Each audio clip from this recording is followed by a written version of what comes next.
All right, well, let's close it up. We got headline number 5 here. You're going to love this one. Well, I saw this come through on our text thread this week, and I was like, oh man, this is definitely making the Fast Five this week. So according to the Wall Street Journal, Wayfair says it plans to open up 3 new physical stores. They will be under its All Modern brand and 1 location under its Joss and Main brand. The stores are planned to open in 2022 and will be the first in a series of openings for all of its 5 brands, which also include Perigold and Birch Lane. Chris, if I quiz you right now, could you tell me what the 5 Wayfair brands are?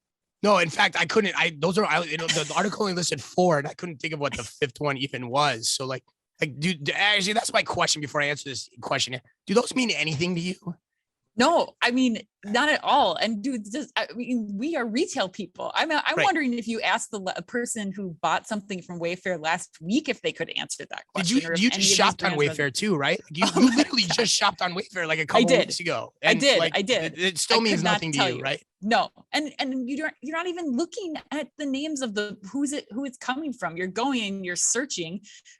Incorrectly, I learned that I'm like an ambiguous case in the terms of online search on an e-commerce site. But yeah, you just shop online, kind of weird, but that's okay. Yeah, but I mean, this is not Wayfair is going to be dumping so much money into trying to get people to have awareness of these brands once they open. It's insane. Well, that's the thing. Here's the thing. I don't think that they are going to be dumping much money into it, and I think that inherently is the problem.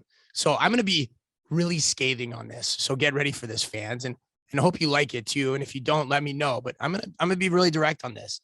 This idea makes no sense either.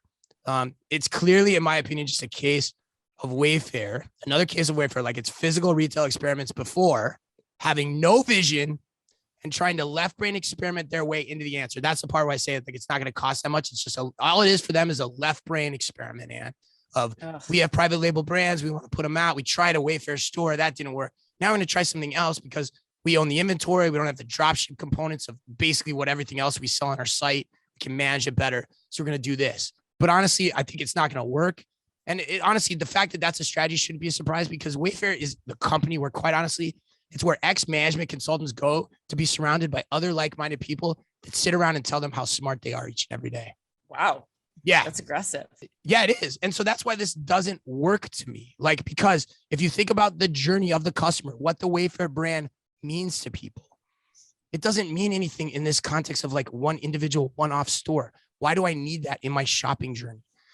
I'll say this. I've said this before, and I will say it again. What Wayfair needs, they need to get creative. They need to get a vision of what the Wayfair brand can mean in the physical world. And for me, that means a 30 to 40,000 square foot home furnishing installation that is showroom based, probably even guided with your mobile phone as a shopping experience, probably has the assorted, dining experiences, bar experiences, helpful service staff, the whole 9 yards that plays into what you sell best, which is drop ship furniture in a very easy and straightforward logistical way. But I would tell you quite honestly, based on what I'm seeing here and based on what I've seen for the past 4 or 5 years, I don't think the CEO, Niraj Shah, has the vision to be able to pull off physical retailing. I don't think he has the chops to pull off the physical retailing side of where the Wayfair brand needs to go. And that's my take. I know it's pretty harsh, but I really believe it. I wouldn't bet on them ever figuring this out based on the continued way they try to experiment with this idea. Yeah, it's such a disappointment too, Chris, because I love the idea of a Wayfair store like you're talking about. I mean, 100%. You think about what our alternatives are right now to the generic furniture stores out there. It's IKEA.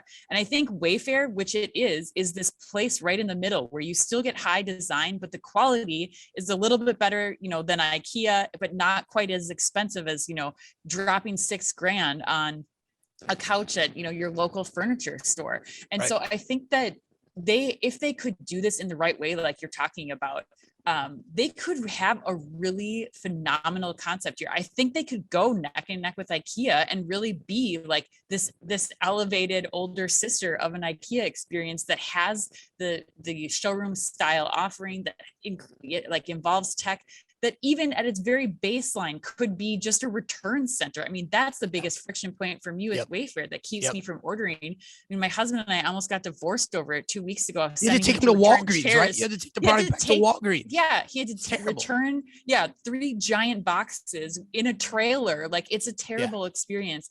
It could be something really great, and it's such a disappointment that this is the way that they're going about it. But so final thoughts on this. I 100% agree. You know, you think about that kid he's a great example. Like, you think about, you build a big branded, signpost for all the big communities throughout the country around what Wayfair is. And it's big intentionally for that reason. It's a big fuck off show of like, we are Wayfair. Here's what you get from us. If you don't know us, come check us out. If you know us, return your products, come shop with us more. But to do that takes a vision and a belief that that is the answer, because there is no qualitative and quantitative proof that it's going to be. And that's what core merchandising in the physical world is all about. It's about having an intuitive sense of where the market wants you to go and having the guts to build it. And quite honestly, I don't think Shaw, the CEO, has those guts.